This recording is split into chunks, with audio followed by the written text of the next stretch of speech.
Hello मित्रांनो, आपण आज इयत्ता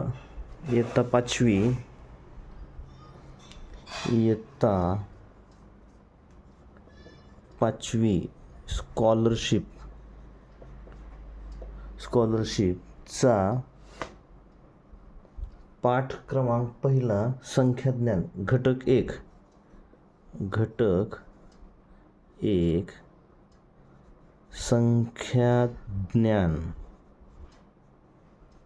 संख्याज्ञान हा घटक आपण पाहणार आहोत. ठीक आहे. आता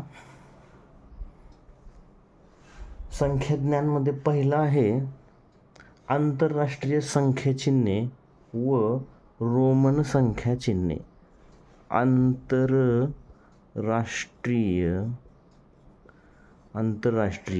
संख्याचिन्हे.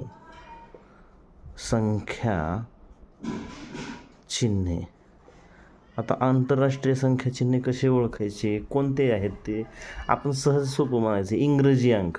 आंतरराष्ट्रीय संख्याचिन्हे इंग्रजी अंक म्हणजे कोणते हे 1 2 3 4 5 6 हे झाले देवनागरी लिपीतील संख्याचिन्हे. हे झाले देवनागरी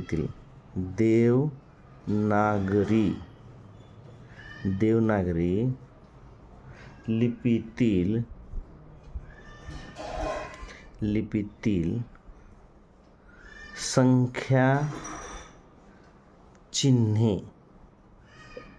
आणि हेच काय झालं 1 2 3 4 5 6 हे जे आहेत ते आंतरराष्ट्रीय संख्याचिन्हे. आंतरराष्ट्रीय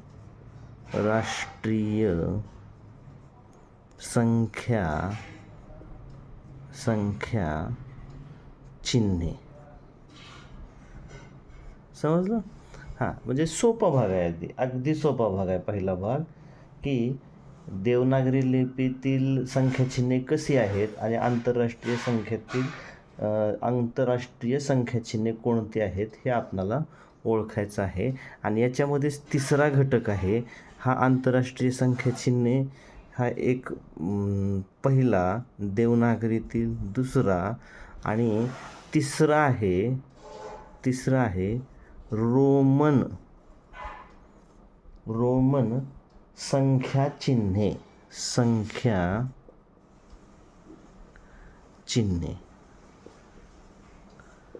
आता लक्षात घ्या, रोमन संख्याचिन्हे जे आहेत ते थोडंसं आपण एक गोष्ट लक्षात ठेवायची याच्यामध्ये. याच्यावर जास्त भाग आहे. आपल्याला देवनागरी संख्याचिन्हे हे माहीत आहेत, आंतरराष्ट्रीय संख्याचिन्हे हे सुद्धा माहीत आहेत. इयत्ता पहिलीपासून आपण शिकत आलेलो आहोत. आता रोमन संख्याचिन्हे सुद्धा बऱ्याच जणांना माहीत असतील, तरीसुद्धा याच्यामधले ठराविक गोष्टी आपण पहिल्यांदा एक महत्त्वाच्या गोष्टी लक्षात घेऊ. एक जे आहे, एकला हे आय वापरायचं. ठीक आहे. हे 5 साठी व्ही वापरायचं. त्यानंतर 10 साठी एक्स वापरायचं. ठीक आहे. त्यानंतर 10 साठी एक्स, 50 साठी एल वापरायचं आणि 100 साठी सी आणि 500 साठी डी वापरायचं आणि 1000 साठी बघा एम वापरायचं आहे. आता हे सोपं आहे. IVX हे सोपं आहे. बऱ्याच जणांना, मुलांना IVX हे 10 1 5 10 हे सगळ्यांना माहीत येते, परंतु 50 100 500 आणि 1000 हे लक्षात येत नाही. मग कसं होईल? आपण थोडंसं माझ्यासोबतच म्हणा. आता LCDM LCDM LCDM LCDM LCDM LCDM 50 100 500 1000 50 100 500 1000 50 100 500 1000. Okay. आता एक सिस्टीम लक्षात घेऊया आपण रोमन संख्या चिन्हाची. ही 1 2 3 4 5 6 7 8 9 10. बघा कसं लिहितात आता. 1 हे 1 हे 2 हे 3 आणि हे 5 इकडं आणि 5च्या आधी एक 4. ठीक. 6 कसं येईल? हे 5 हे एक 6. 7 कसं येईल? 5 6 7. 8 कसं येईल? हे 5 6 7 8. हां. आणि आता 10ला आहे एक्स. एक्सच्या आधी काय येतं? एक्सच्या आधी 9च्या आधी 10च्या आधी 9 हे एक्स आय. ठीक. आता 11 कसं येईल? 11 एक्स आय 11. 12 कसं येईल? X I I. 13 कसं येईल? एक्स 1 2 3.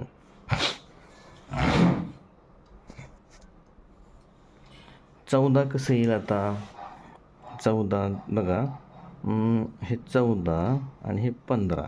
15 कसं? X V. हे 10 आणि हे 5. 15 झालं. ठीक. आता 14 कसं येईल? हे 10 आणि 4. 4 कुठं होतं? इथं 4 आहे. हे 10 10च्या आधी 10च्या नंतर आय व्ही 10च्या नंतर 4 हे 14 झालं. ठीक. आता 16 15 झालं. 16 10 हे 5 15 हे 1 16. 17 कसं होईल? हे 17 17मध्ये 10 हे 5 15 हे 16 हे 17. 18 कसं होईल? 18 हे 10 हे 5 15 हे 16 17 18. म्हणजे 10 आणि हे 8. 19 कसं होईल? आणि 20 कसं होईल? 20 होईल एक्स एक्स 10. ठीक आहे.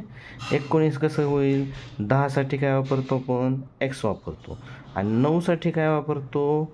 आय एक्स 10च्या आधी 1. हे झालं 19 आणि हे 20.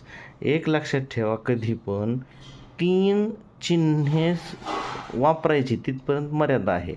चौथं चिन्ह एकसारखं वापरायचं नाही. जसं की चौथं चिन्ह तुम्हाला वाटेल आता 5 6 7 8 9 असं करायचं का? हे नाही. हे 9 चुकीचं आहे. हे 4 एकदाच कुठलेही वापरायचे नाहीत. जसं की आता बघा, समजा काय आहे, 55 वापरायचं आहे का आपल्याला? 50 करायचं आहे. 50साठी तर आपण कोणता अंक वापरतो? यल. यल म्हणजे 50 आहे. पण तुम्ही म्हणसाल की 10 20 30 40 50. नाही. 40ला सुद्धा असं येणार नाही. 40ला सुद्धा असं येणार नाही. 30पर्यंत येईल. हे 30 तुम्हाला 30पर्यंत बनवता येईल. आता 21 ते 30पर्यंत. आता 40 कसं लिहायचं मग? समजा 35 हे 35 झालं. 35पर्यंत आलं. हे 35. त्यानंतर 40 कसं येईल?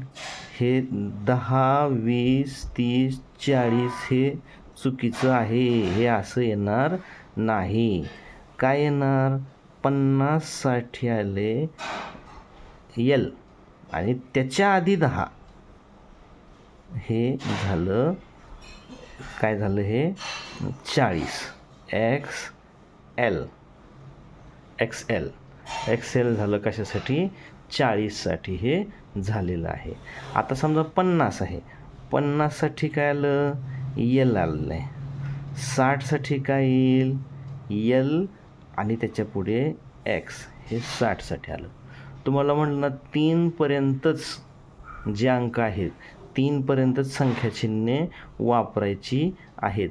चौथं संख्याचिन्ह कोणतंच घ्यायचं नाही. आय घ्यायचं नाही 4 वेळेस, व्ही 4 वेळेस घ्यायचं नाही, किंवा L 4 वेळेस घ्यायचं नाही, किंवा X 4 वेळेस घ्यायचं नाही. कोणतेच अंक 4 वेळेस घ्यायचे नाहीत, कोणतेच संख्याचिन्ह 4 वेळेस घ्यायचे नाहीत. हे रोमन लिपीचा नियमच आहे. लक्षात येईल. आता आपण स्वाध्यायाला चालू करायचं. ठीक आहे, ओके, स्वाध्यायाला चालू करू.